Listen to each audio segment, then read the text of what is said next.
Broadcasting live from Dar es Salaam, this is TBC News, our top stories.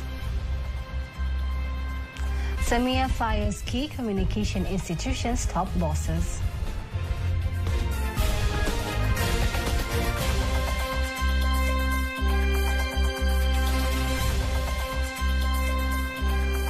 Tanzania and Comoros set to endorse deeper ties. On this first joint permanent commission between Comoros and the brotherly country, the United Republic of Tanzania.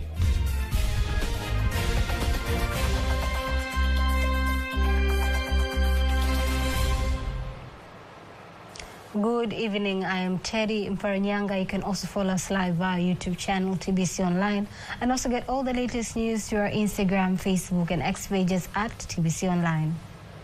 President Samia Suluhu Hassan has revoked the appointment of various leaders of various communication institutions in the country. According to the public statement released by the Chief Secretary Ambassador Dr. Moses Kusilika, President Samia has revoked the appointment of the chairman of the board of directors of the Tanzania Telecommunications Corporation Limited, TTCL, Zuhura Moro, together with the Director General of the company, Engineer Peter Ulanga. Others who have been affected by the reshuffle are Chairman of the Board of Directors of the Tanzania Post Corporation, retired Brigadier General Yohana Mabongo, and Maharage Chande, Postmaster General of the company. Furthermore, the head of state has dismissed the Chairman of the Board of Communication, Fund for All, UCSAF, Professor John Nkoma, and Chief Executive Officer of the fund, Justina Mashiba. The Joint Permanent Commission between Tanzania and the Union of Comoros have been formulated drafts of terms ready to be submitted for final process of agreement and thereafter signed as Memorandum of Understanding as the two countries seek to deepen ties in various areas. Kanki Magamola was there and has prepared the following report. The meeting was held today in Dar es Salaam with the aim of strengthening bilateral relations between Tanzania and the Union of Comoros with various agreements, and this time involving ministers of the Ministry of Foreign Affairs of the two countries. According to the Ambassador of Comoros to Tanzania, Fatma Alfan, who leads the Comorian delegation to Tanzania, says the meeting has been successful in pushing further progressive bilateral ties. 2 days we've been working. We started yesterday, as you all know, on this first joint permanent commission between Comoros and the brotherly country, the United Republic of Tanzania. And of course, this is overdue. We've been working for many years to have this session handled, and we have succeeded to have it for the first time. And we hope that in years to come, we are not going to take that long to meet frequently between our two nations. So in that regard, we have had the opening yesterday. Yesterday, we worked in many areas of common interests, such as defense, diplomacy, health, labor, education. There's so many. We have many areas of common interest. And we are working toward having some agreements signed before they will be signed tomorrow by our two principals, the two ministers of foreign affairs.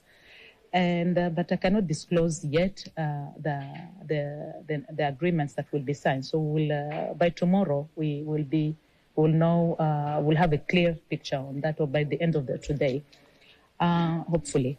Meanwhile, the Tanzania ambassador in the Union of Comoros, Said Yakub, says this is a milestone achievement that will boost diplomatic relations between the two countries. Today is a review of the documents and the communique that will be co-signed by our principals tomorrow. And the areas that the discussion has taken place include social sectors, health, education, culture, arts, sports, labor, youth and employment, and also economy and financing. And also we have had discussions on defense, political, legal and security. And we have had a representative, about 20 from the Comorian side, led by Ambassador Fatime, and our side, which was led by permanent secretary.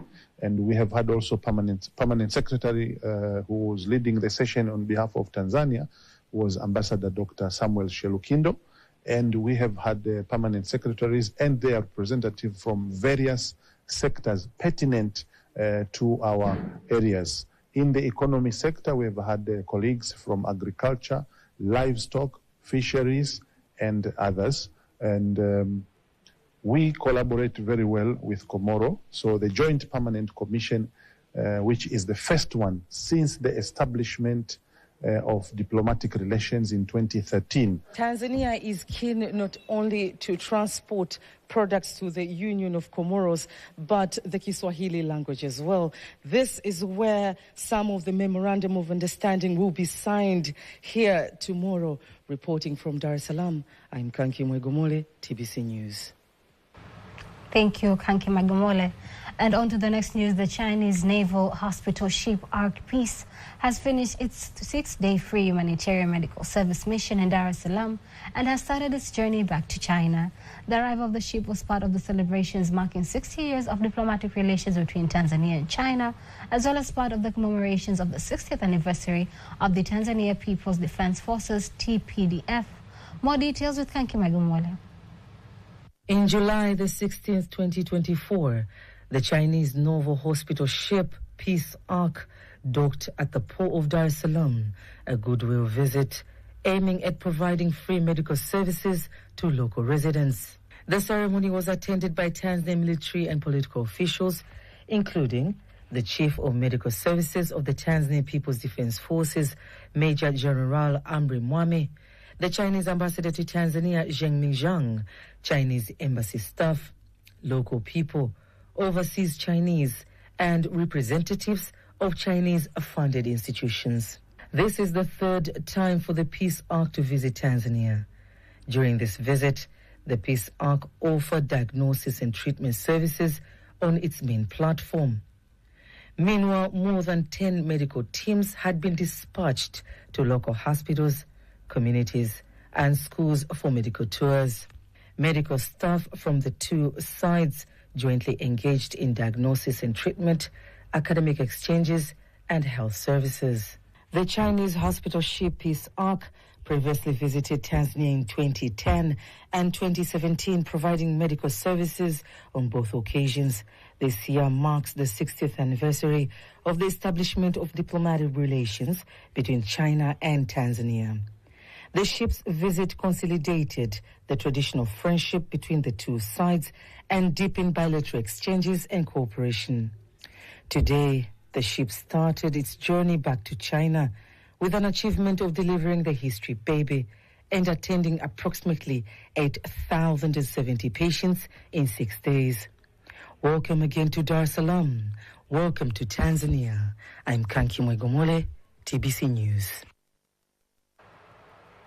The Confederation of Tanzania Industries, CTI, and the UK government's Manufacturing Africa program have signed a memorandum of understanding to empower industrial producers and provide them with financial and technical support to enable their industries to produce more goods that can compete in the international market.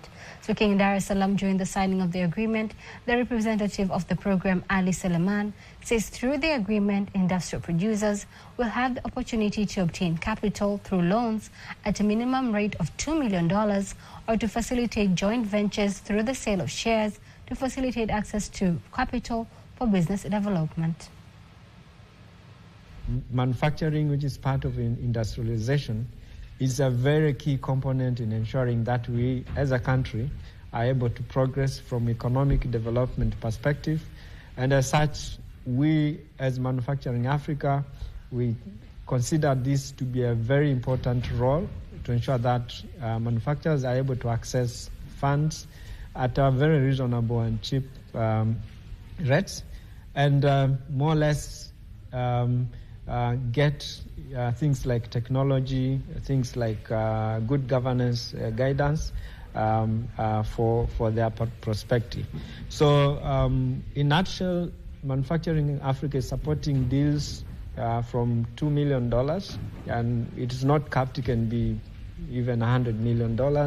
And recently in Tanzania, we are discussing some of the deals which are up to $80 million, and some are $15, $20 million. But so far, we have not concluded anything. But in other countries, Kenya, Rwanda, Nigeria, and Senegal, as well as Ethiopia, there are a number of deals which have already been concluded, and a total of about $840 million. On the other hand, the director of the Confederation of Tanzania Industries, Lord Gatenga, assessed that the move will boost the industrial sector and contribute greatly to the national income, increase employment for Tanzanians, and stimulate competitive economy fueled by industries. No country in the world, we've had it, and we've been today, and we've been told, time and time again, that there is no country that has developed without industrialization. So for us, this is an extremely important step in that we will now be able to help our industries, those that are interested, in the support, to do better, to perform better. I've mentioned before, and I wish to repeat, the requirement for capital is huge in this country because we are not doing as well as we anticipated to do, and we should do more. We are now challenged by competition. We are now part of a very, very aggressive regional, society. We have subscribed to the AfTA, the African Free Trade Union. So our market is open. And the only way for us to survive is to be competitive. Tanzania becomes the sixth country to benefit from the program, where industrial producers will need to have sustainable and environmentally friendly production so as to benefit from the empowerment. Until now, approximately $840 million have benefited industrial producers in 6 countries in Africa, including Kenya, Rwanda, and Nigeria. The Minister of State, President's Office, Planning and Investment, Professor Kitila Mkumbo, says in order for the country to fulfill and implement the concept of the Industrial Revolution, there should be more investment in the agricultural sector so as to increase the production of raw materials that are needed in the industries. He made the call during a meeting that brings together industrial stakeholders to discuss the position of industries in the preparation of the National Development Vision of 2050, insisting on the importance of adhering to ethics and professionalism for a sustainable economy. Moving forward, must emphasize increased investment, of course, productivity, industrialization, services, and trade. And productivity is key. Productivity is key on every aspect. Again, the quality and the quantity of our human resource will be crucial, making education training very paramount. So human capital investment will have, again, to be at the center stage of our vision. And lastly, it is clear that the state, the role of the state, will have to, in the vision, will have to be clear. Because the state plays a pivotal role in economic growth and development. But the question remains, what specific role should the state play? And this is an ongoing debate. But we know, it is right that the state must find a good balance between what it should do and what it's capable of doing. We have reached more than 1.2 million people giving their views. We have also done a very scientific survey using a randomly selected sample of Tanzanians across rural and urban, men and women, youth and old. And we asked them several questions. One of them was, which sectors do you think the government should prioritize to advance our economy by 2050? The top 5 sectors identified were: number 1, agriculture; number 2, industrialization; 3, tourism; 4, infrastructure; 5, social / public sector. On the other hand, the chairman of the Confederation of Tanzania Industries, CTI, Paul Makanza, says that the industrial sector has been facing various challenges, including issues related to climate change, as well as technological changes, calling for the industrial stakeholders to be adaptable in facing the challenges. Continuously evolve, we are confronted with new challenges and opportunities. Climate change, geopolitical tensions, and the rapid pace of technological innovation are just a few to mention. Now, more than ever, we must chart a new course. A course that ensures we are not just ready to be proactive facing these future challenges, but also seizing emerging opportunities. And I'd like to take this opportunity to commend Her Excellency President Samia Suluhu Hassan for initiating the Vision 2050. Some of you may not know that historically only 3 presidents have had the privilege of crafting transformative visions. The first one was late Marino Nyerere with his vision for political independence and the Arusha Declaration. The late President William Mkapa with the current TBC 2025, which is about to end in about 8 years' time. And now Her Excellency President Samia Suluhu Hassan with TBC 2025-2050. The Tanzania National Parks Authority, TANAPA, has established a construction company following the government's directive with the aim of executing its own projects. Speaking in Dar es Salaam, the Assistant Conservation Commissioner and Consulting Civil Engineer, Dr. Richard John Matolo, says the authority has been committed in managing its resources, which includes personnel, equipment, and finance.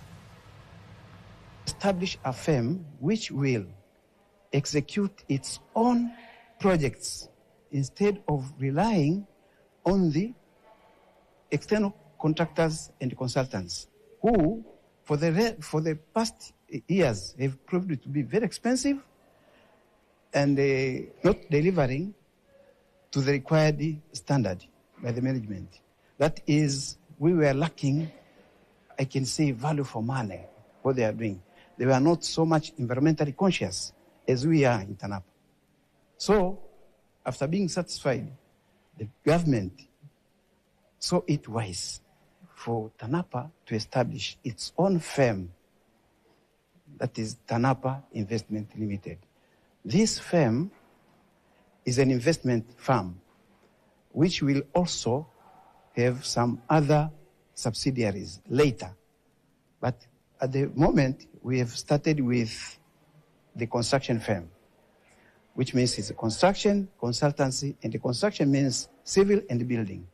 So we have 3 pillars under the construction: civil, building, and consultancy. But later, depending on how the management will feel and the outcome of the business plans that will be prepared, we'll have also to introduce other subsidiaries.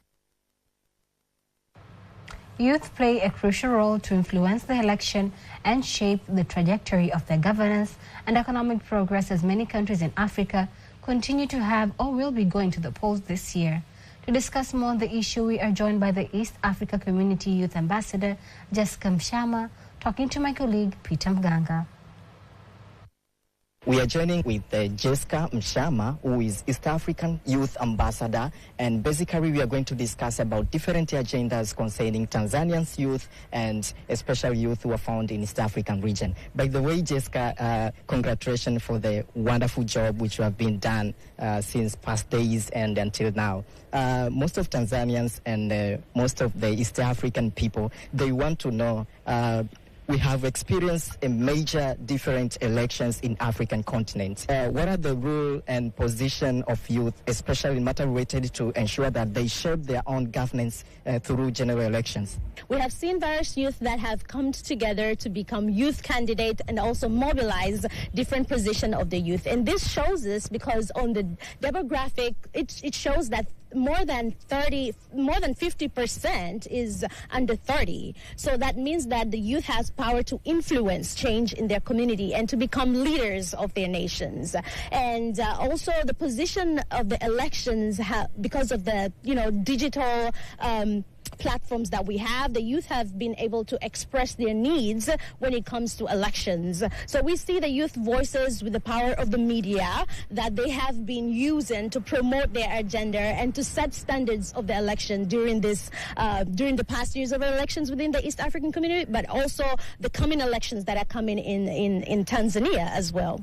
What are the opportunities which is available, especially in our region, East African region? We have the access to work in Tanzania, in Kenya, in other part of the East African community. And that shows us the power that we have to influence economic empowerment within the region, to influence change, and to bring more possibility for the young people in the East African community. But also when it comes to EAC itself has provided several platforms for youth training scholarships, has provided youth programs such as One Africa and other several programs in East African community, but also the partners that support the initiative within East African communities such as European Union, such as other donors have significantly showed more of support in the youth organization and also government, institutions to promote youth awareness. So it's for us to actually grab the opportunities within the East African community and to have the right information on hand that we can access. What is your take concerning the digital transformation, especially for Tanzanian youth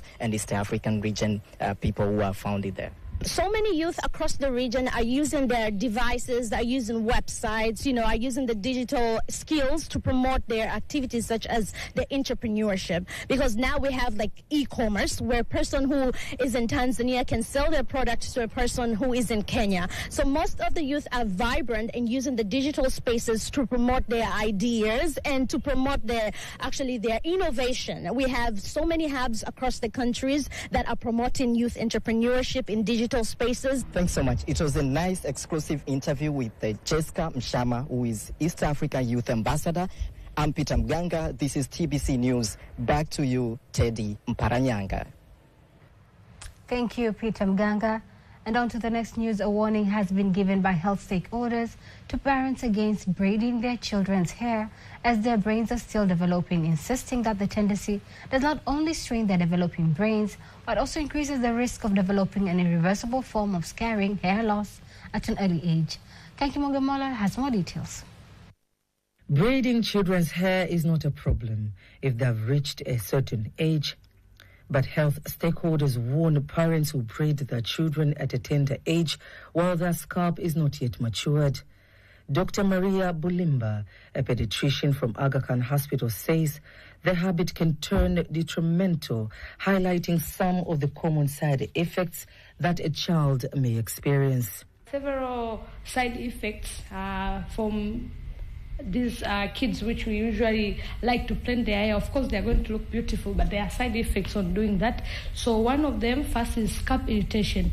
So when you plait this child's hair too tight, you cause irritation on their scalp, and usually these children feels uncomfortable, and they can be causing itching, sometimes causing something called eczema of the hair or seborrheic dermatitis, which causing these children to keep on itching, and you feel like their hair is dirty because you keep on plaiting their hair too tight.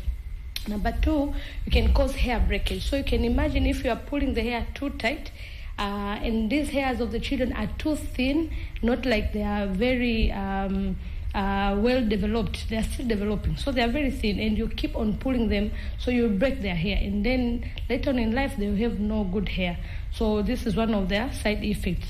Third one, which is very common, we call it traction alopecia. This is very common. Traction alopecia. Traction means you are pulling, and alopecia means permanent hair loss. So if you keep on plaiting these children's hair too tight, you can cause traction alopecia, and it is not something which is nice to the kids, because later on in life they will have like a bald areas in their scalp, which is not good. So this is one of the most and common side effect of plaiting the child's hair. According to Dr. Mary, parents should be aware that braiding goes hand in hand with pulling the scalp, and causing pain for a child with soft skin, leading to loss of hair on the forehead. It's headache. As pediatrician, we see kids coming to clinics complaining of headaches. And when you look at them, examine them, everything is normal. Again, when you come to look at their head, they have hair which are tight. So you keep these children uncomfortable because of their tight hair. So I think also headache is not good, so we can learn to reduce using this tight hair fashion. And another one is scalp infection. So you can cause scalp is the lining of the head. So you can cause scalp infection like fungal, because if you keep on planting the hair too tight, you cause this infection like fungus to go in the pores of their hair and causing infection. Kanki Mwaigomole, TBC News. Before we wind up our local news tonight, let us now have a look at today's exchange rates according to the Bank of Tanzania, BOT.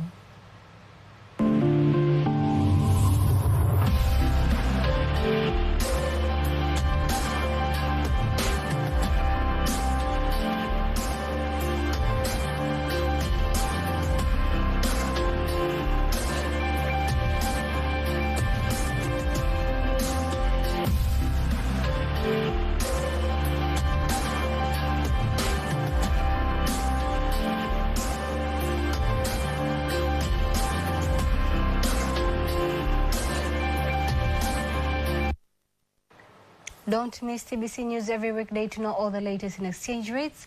Up next is international news.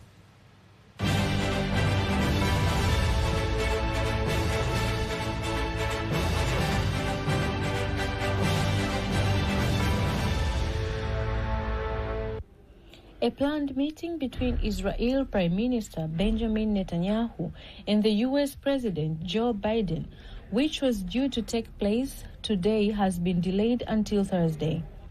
The report says that President Biden and the Prime Minister Netanyahu are expected to discuss ways to find solution to the successions of hostilities between Israel and the Hamas militant in Gaza.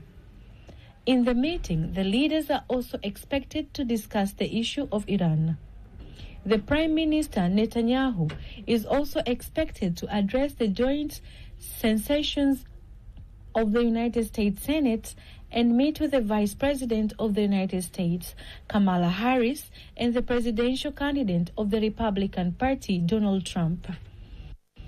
This will be Biden's first meeting with the foreign leader since he withdrew from the presidential race and the recommended Vice President Kamala Harris as his successor as the presidential candidate on the Democratic ticket. Vice President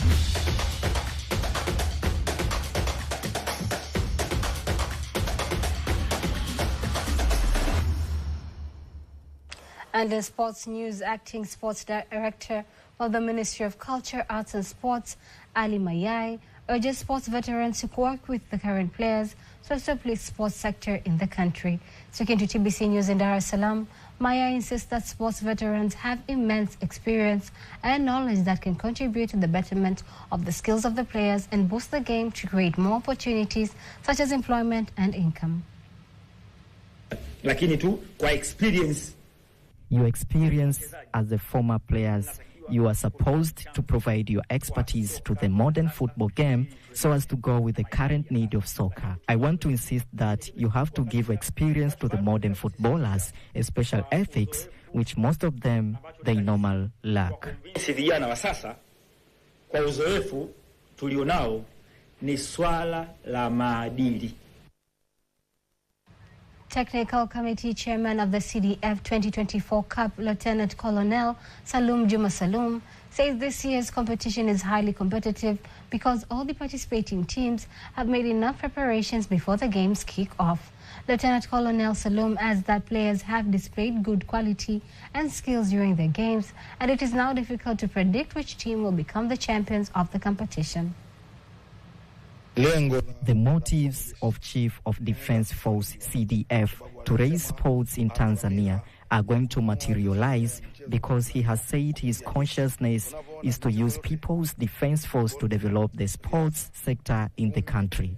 That is why, as you can see, all games such as football, athletes, and many more are played in the city of competition. Netball. That was sports news, and now before we conclude the news bulletin for tonight, let us take a look at the weather forecast for the next 24 hours. Hello viewers, this is Amina Saleh from Tanzania Meteorological Authority. Welcome to 24 weather forecasting starting from tonight. The wind is expected to flow at the speed of 40 km per hour over the entire coast, and the state of the sea is expected to be rough. Over the Lake Victoria and Lake Nyasa, the wind is expected to flow at the speed of 20 km per hour.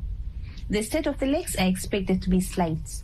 Over the Lake Tanganyika, the wind is expected to flow at the speed of 30 km per hour, and the state of the lake is expected to be moderate. And the cooler condition is expected in most parts of the country, especially over the western side of the country, and the minimum temperature is expected to be 4 over Mbeya. For tomorrow, part of northern coast, which include Tanga and islands of Unguja and Pemba, are expected to feature partly cloudy condition, light rain showers over a few areas, and sun periods. And the rest part of the country are expected to feature partly cloudy conditions. Now let's have a look on 4 days with the forecasting. Over Dar es Salaam, dry condition is expected. Over Dodoma, maximum temperature is expected to be 31 and minimum is expected to be 14. Over Mbeya, minimum temperature is expected to be 6 with dry condition. Over Mwanza, dry condition is expected with minimum temperature of 16. Over Kilimanjaro, mainly dry condition is expected. Morogoro, dry condition with minimum temperature of 17 is expected. Arusha, dry condition is expected. From Tanzania Meteorological Authority, thanks for watching and have a good night. And that marks the end of the news bulletin for tonight. Do not miss our next bulletin in Kiswahili at 11 p.m. On behalf of the whole team, I am Tbcnews. Have a lovely, lovely night.